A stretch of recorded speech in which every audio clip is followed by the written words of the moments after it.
So this week's episode of Fairy Tail was just mostly Natsu versus Rouge, as the title says. But also it confirms all the major guilds are just informed that the 10,000 dragons are coming, and Eclipse realistically will not probably take all of them out, so they will need some help to get the stragglers. Everyone's pumped up and excited, even though they kind of realize, well, Acton Logia kicked our asses, but that was probably a special case, but who knows. We can try at least. Dragon Slayers, of course, are getting pumped up. That this is what we were trained for. It's like, let's do it. And of course, Lucy, Wendy, and the Exceeds all escape, from Rouge, while Natsu holds them off, and they meet up with the princess and just stand there as the gate starts opening. Natsu and Rouge's battle is greatly animated. However, the attacks that Rouge does when he reveals that he has both shadow attacks and light attacks, and apparently he got that from killing Sting in the future, and it makes me wonder, like, what drove him to do that. Like he said, 10,000 dragons came in, started killing everybody. There was a huge war, battles. There were probably people who submitted to the dragons. I'm guessing, in times of desperation, they'll look for any glimmer of hope, and subjugation is one of those ways of escaping death.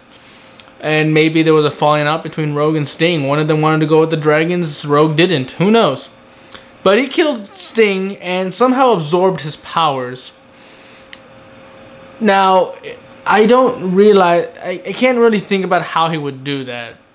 Now, Natsu gained his lightning abilities just by eating lightning, and for some reason now he can just call upon it whenever he wants. And who knows if Gajiel can do the same thing. He can just call upon the power of shadow whenever he wants. But he said he gained it after killing him. So he wouldn't be able to eat the light without Sting actually firing some kind of laser.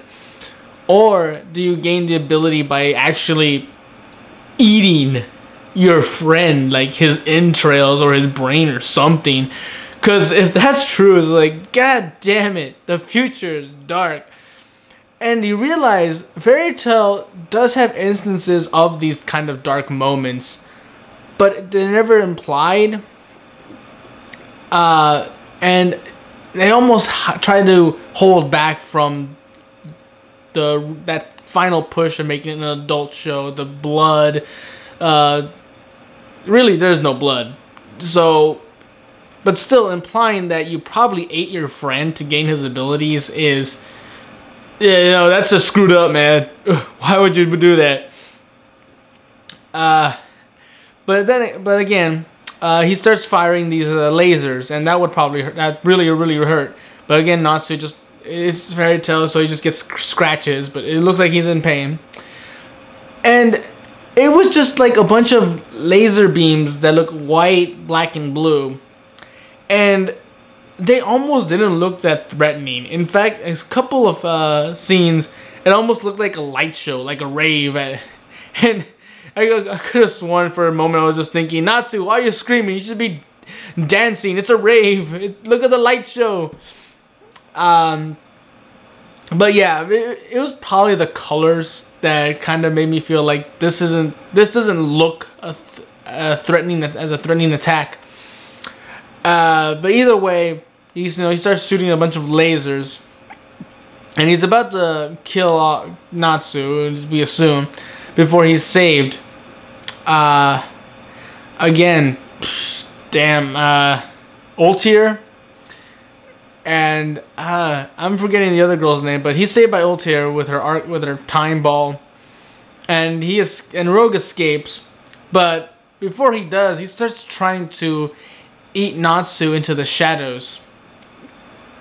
As to why he's going after Natsu, maybe he's trying to prevent future interruptions. Like, you know what? I know Natsu. He's gonna stop me somewhere or somehow. He's that kind of guy. Even if I knock him out temporary, it'll only be temporary. And down in the future, when I'm just so close to completing my mission, he will just jump in like an asshole, screw me over. But so he's probably playing ahead. Like, no, you know what? Let's kind of just lock him up in these shadows, so he won't interrupt me. So he's thinking. The rogue has definitely learned a lot in the last 7 years, but you would think like 7 years of being attacked by dragons would turn anyone into this dark, twisted mess.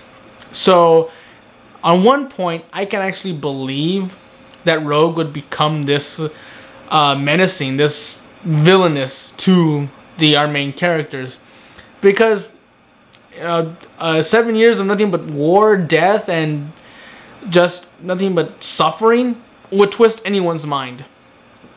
In fact, it's revealed that Natsu even gets killed by a dragon.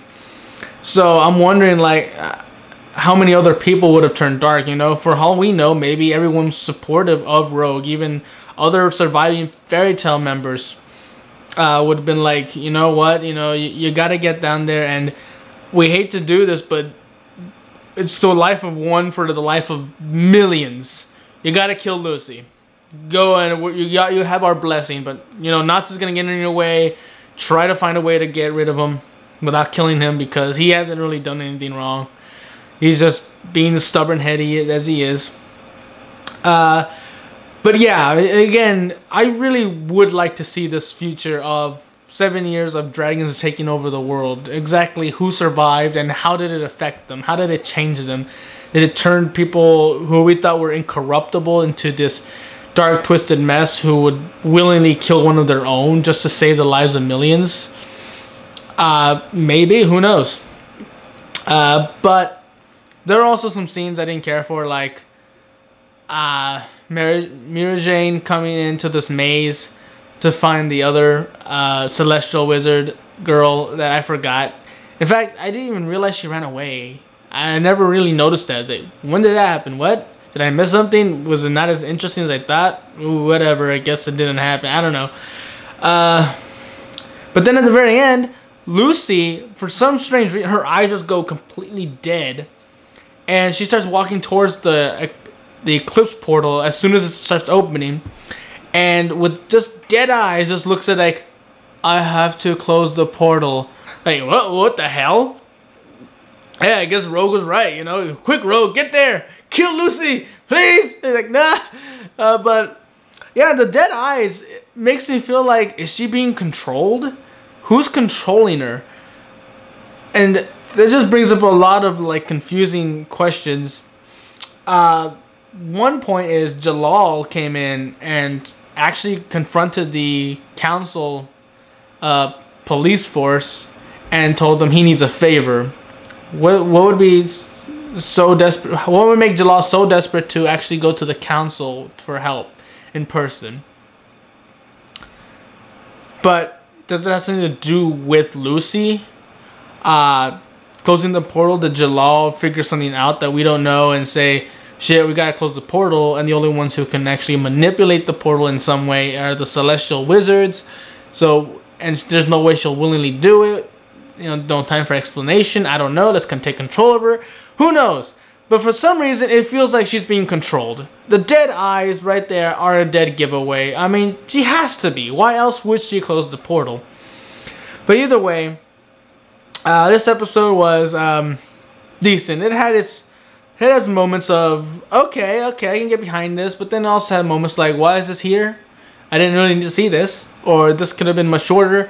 But for the most part, just Natsu and Rogue fight was beautifully animated. It was great, questionable at certain times. And now Lucy wants to close the portal. That's a big shock. But at the same time, it's like, well, we technically knew it was coming. I mean, Rogue told us, hey, this bitch is going to close the portal. I got to kill her. But either way, decent episode. Can't wait to see next one. Let's hope there's an explanation as to why Lucy just turned into the next world plague, killing millions. Who knows? I'm Tony Dragon. Bye.